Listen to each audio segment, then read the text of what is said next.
Welcome to the UK Young Academy podcast, the show where brilliant minds share bold ideas. I'm Wemiao Yu, co-founder of Quantum Days and also host of Low to Grow. I'm Alice McConnell, Dean of Science and Engineering at Heriot-Watt University and Keen Hill Walker. Together, Wemiao and I will be your hosts as we dive into the work and impact of the UK Young Academy members. We are all part of a growing network of early career researchers and professionals who are working together to tackle society's biggest challenges from every angle, whether it's science, arts, education, technology, policy, or more. This podcast is your front row seat to stories and the impact of the members in the UK Young Academy. Expect unexpected journeys, big ideas, and fresh perspectives from the next generation of leaders across the UK. Whether you're curious about cutting-edge research, inclusive innovation, or what it really takes to shape policy, you'll find it here. So hit follow and join us to get to know the changemakers who are shaping tomorrow. Welcome to the UK Young Academy podcast. Today on the UKYA podcast, we have another of our members, Nikita. Nikita, would you like to introduce yourself and a bit about what you do? Hello, everyone. It's a delight to be hosted by the UKYA. I am Nikita Hari. I am an electronics engineer and researcher by training, educator and entrepreneur by practice. And I'm currently leading the practical engineering education at the Department of Engineering, University of Oxford. I have worked across academia and industry, designing next generation power systems, as a researcher, creating products, as a co-founder of tech startups, advising on policy, working with charities and governments, and currently leading on a systems approach to higher education, whilst also mentoring and supporting many young people to engineer a better world through my association with the Queen Elizabeth Prize in Engineering and Engineering Professors Council, where I co-chair the Complex Systems project. So I would say my work sits at the intersection of education, enterprise, and research, impacting pedagogy, policy, and practice through influencing people, products, and processes. And if you want to dig a bit more into how I ended up doing this, I'm happy to elaborate. Let's dive in then. So Nikita, how did your career start? I would say as a kid, I was always and have been someone who loved how things work, both the physics and social sciences of why people, behave in a certain way and so on and so forth. And I was kind of an anomaly of sorts, because as much as you love doing physics or understanding how and why of systems work, there was no much appreciation for the people involved, especially coming from a country like India, where, there's a lot of emphasis on hard sciences. So I didn't quite know what to do with my intersectional interest in both the STEM and humanities, or arts and sciences, as you call it. And I've always loved teaching. So electronics engineering came as an obvious choice because I was bred and brought up in a manufacturing business household, making electrical switches. So after my undergraduation, I went straight into R&D. That experience, I think, led me to understand or know a bit more of myself. I decided to do a master's in power electronics. And that is where I discovered my acumen in research, or how much I enjoyed that, and to also formally start teaching. And to my surprise, I loved that interdisciplinary world. So after that, I started off working formally as a lecturer at the National Institute of Technology, moving on to the Indian Institute of Technology as a research associate. And thereafter, I went back to industry, ran my own engineering firm, and decided I wanted to bring the both of the worlds into my work. And that's when I came to the UK, to University of Cambridge, to pursue my PhD. So balancing these two worlds of academia and industry, I think, made me realize how powerful active applied education can be and should be. And I suppose that's what motivated my PhD in applying machine learning for power electronics at Cambridge. And alongside my research, I co-founded two edtech startups and developed a practical hands-on engineering curricula and courses. And I suppose, my own background and being a minority or being underrepresented voice in the engineering and STEM sector also encouraged me to do outreach, to think about contributing or paying it backward or forward, however you want to call it. And that's how I started understanding the importance of policy and how it has an impact, not just in the classroom, but across the world, across the societies and systems. And that led me to make the decision that I do not want to be in a traditional academic space, and a faculty for future postdoctoral fellowship followed. I joined Oxford with that. And I would say that gave me the freedom to think about what it is that I want to do. And this neatly ties into, I think, my own interest in UKYA, because work and careers and and professions were very siloed. There was no respect or no acknowledgement of interdisciplinarity or intersectionality then. So 15 years ago, I would say that was why I was not very sure, or I couldn't define my own identity or what, if you asked me then about what I wanted to do. And I think all this brought together the space to kind of experiment. And it was then that Dyson and the UK decided to reinvent the education and research bill. So I joined Dyson Institute as a lead in innovation and enterprise. And I would say that launched me into the engineering education innovation space, where all these intersectionalities can be beautifully blended. And that led to my work with the UCL Center for Engineering Education and my current role coming back to Oxford as a head of teaching and research design support group. And I would, neatly summarizing my journey, I'd say with my current role, I fuse that technical expertise, the teaching acumen and leadership skills to run the practical engineering education for the department. And I guess that's where the thread, you see the journey coming full circle as a kid who loved teaching teddy bears, but not actually foreseeing a career in that, to jumping through the worlds of academia and industry. And that allows me to shape the educational innovations. So it's about thinking creatively, solving real world problems, and understanding the complex systems that we are all part of.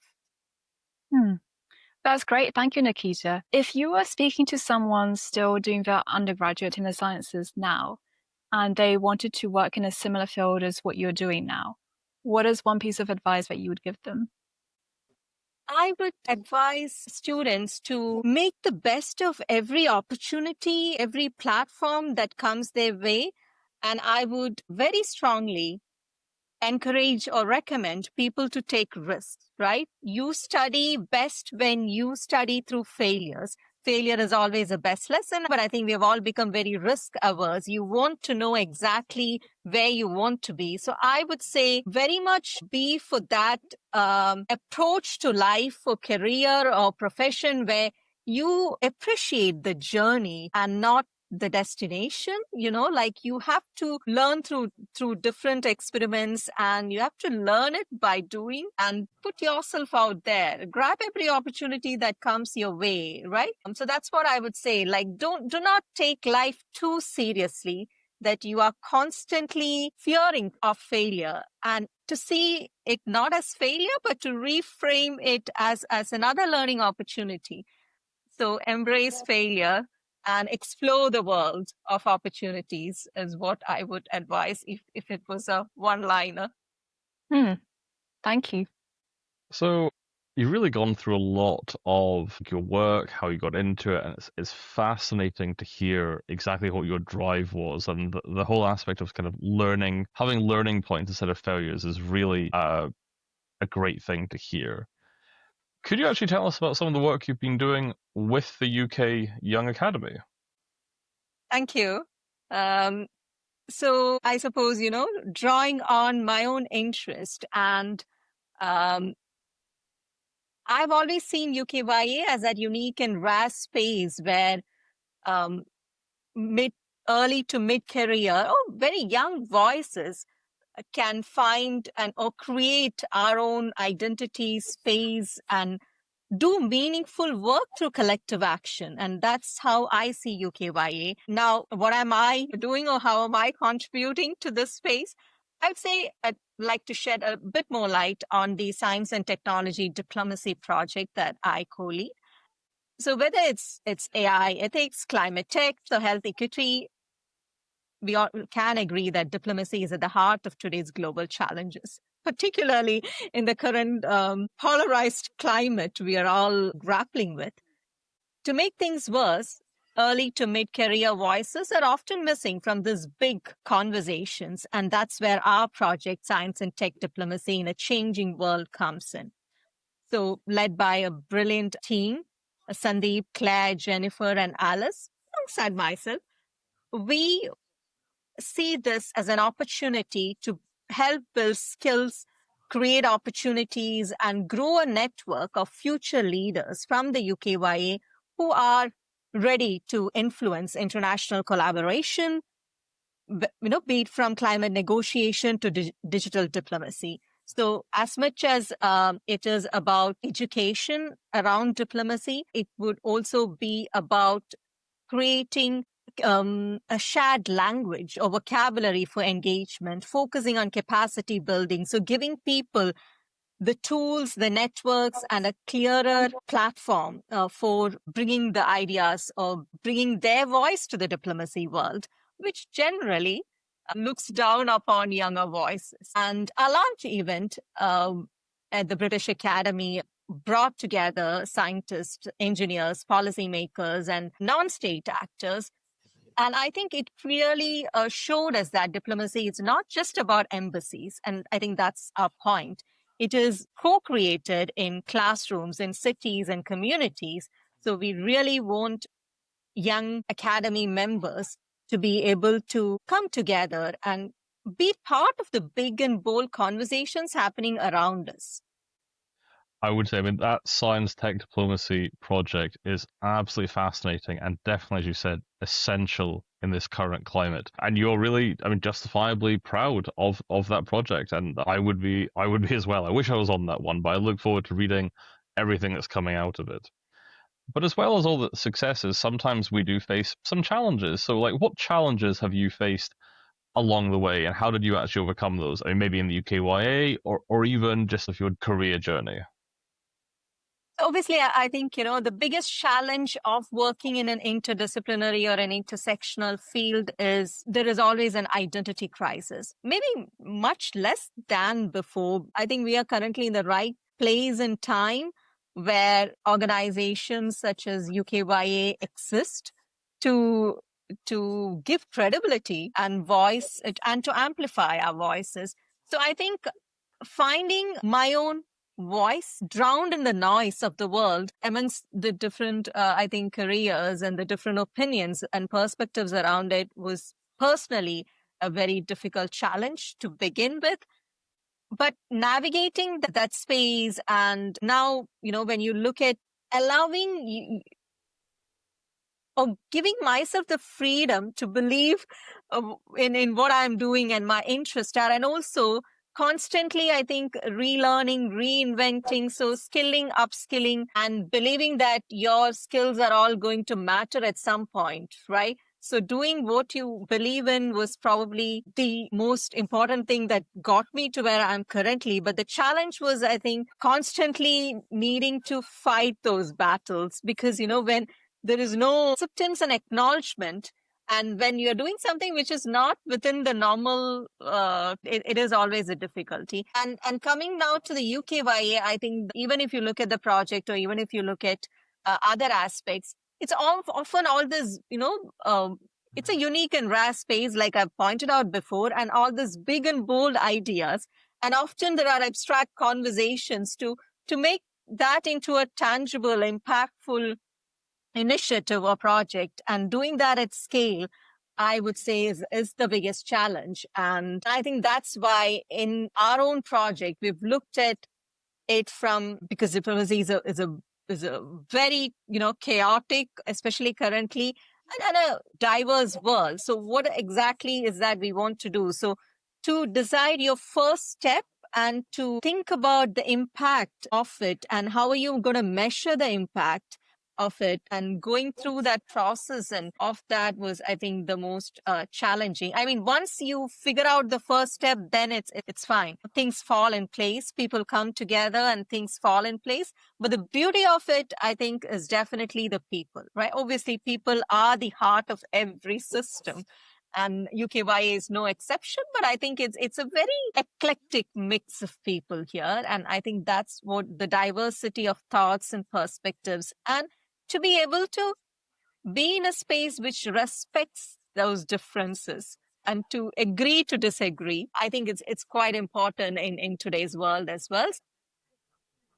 Oh, that's great. Yeah, it's definitely an eclectic mix we have within the UKYA, and that is, as you said, one of the most fantastic things about it is really that diverse range of views and the slight chaos that sometimes goes with it as well. And you have actually touched on this, but I'm just going to say, how has your involvement with the UK Young Academy shaped your actual work or your perspective on things? So, like I said, being in the UKYA has made me feel part of a tribe, even though, we all, at some point or the other, I don't want to encourage tribalism in the negative manner, but you know what I mean, right? We all want to be part of a community. And I think UKYA gave me that community because suddenly I realized I'm not a lone voice, because that can quite be the case when you are in a very big university and you don't have a siloed approach to work and life. And that can be very disheartening, and it's a lonely journey. And I think I suddenly felt part of, it's like when you're on a cycle, not seeing the end point, and suddenly you are in a bus, right, with people who you can talk to and who share your vision of the world and who are aspirational. So I suppose the feeling of being together has been one of the most emotionally gratifying aspect of being in UKYA. And obviously that has made me more aware of the power of interdisciplinary and collaborative work, and how much of impactful work can be done or achieved when you give people the freedom, the right place to co-create without rigid boundaries or without recognition. So I would say it's given me more confidence and more hope for the young people behind me, that there are always going to be spaces and platforms such as the UK, a shared purpose, and you're able to convert your passion into a meaningful action or initiative. And you have people together while you're doing that. So I think that's my biggest, I do, like, I would like to segregate that into my technical and my emotional or moral benefits of being in the UKYA.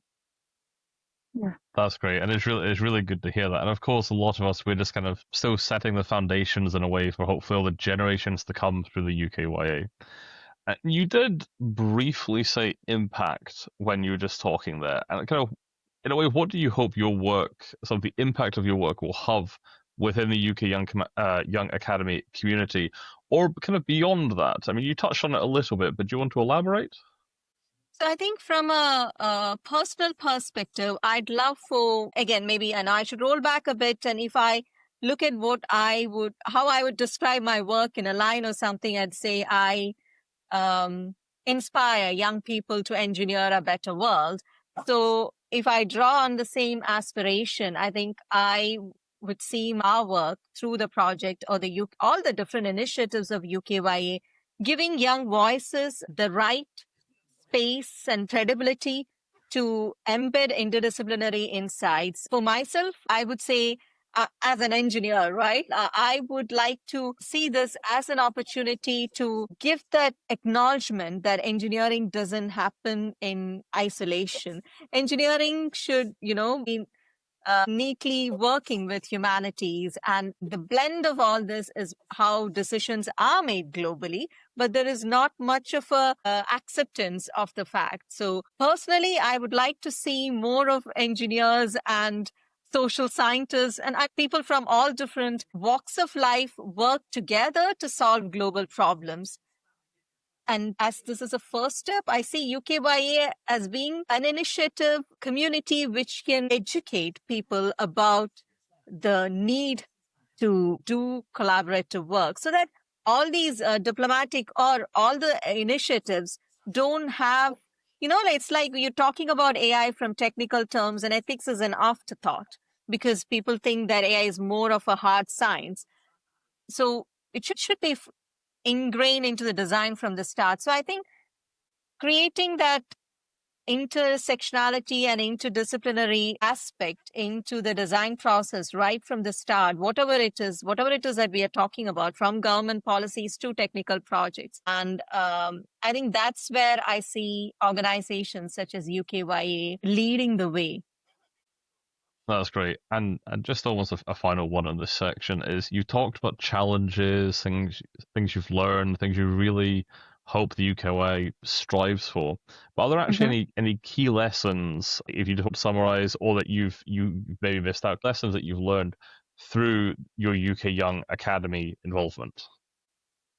So the key lesson I would say is the understanding or is a freedom to explore without actually taking permission, right? And this is probably a bit more generic statement I'm making. And what I have learned is that, okay, you don't need permission to start shaping the change you want. Because when we were thinking about our project, okay, diplomacy seemed to be for those in ties and suits and heels in fancy rooms with authority, right? And power to initiate change. And that's how we have seen diplomacy. And I think then to think about it as something at the grassroots that we can start shaping was what I have learned. And I think finding that power of authority and freedom to find the right people, place, and just getting started, right?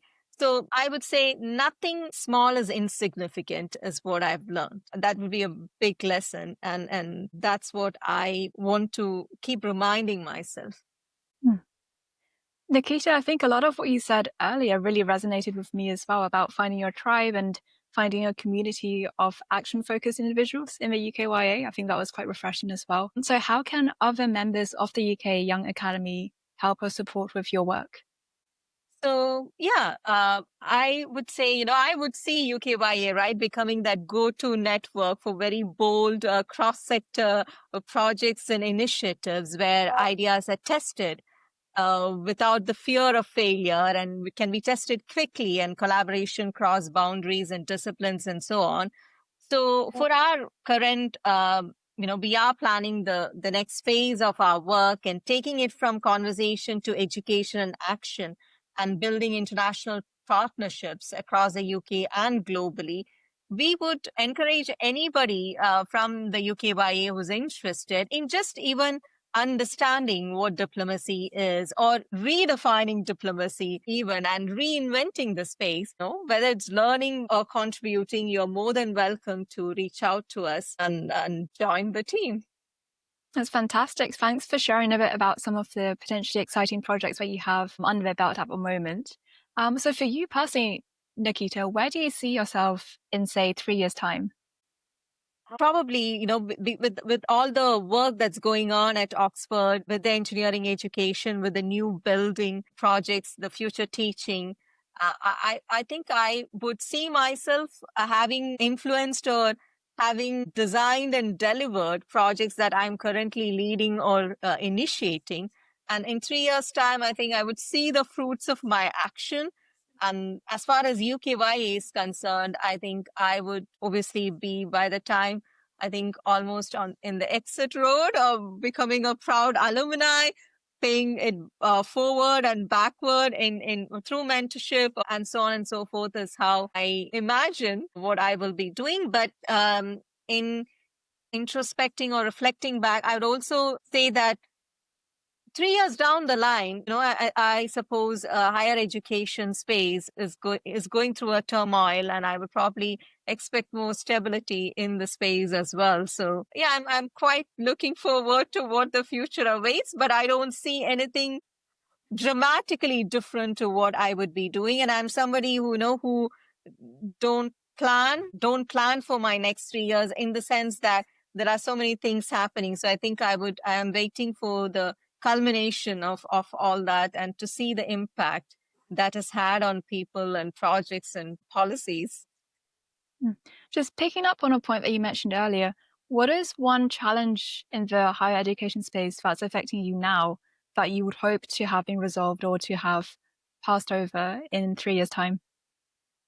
So I think the biggest issue in the higher education space that we are currently dealing with, obviously there is the financing, there's all the jobs being lost, there's a lot of turmoil in the higher education sector, but there is also a rearrangement of the sector frameworks, processes and systems. It's a heavily complex system, and there are complicated processes. So I would hope that the higher education sector would be more embracing of individuals such as myself, or professionals with fluidity of agency who can work across sectors and bridging professional services or academic environments.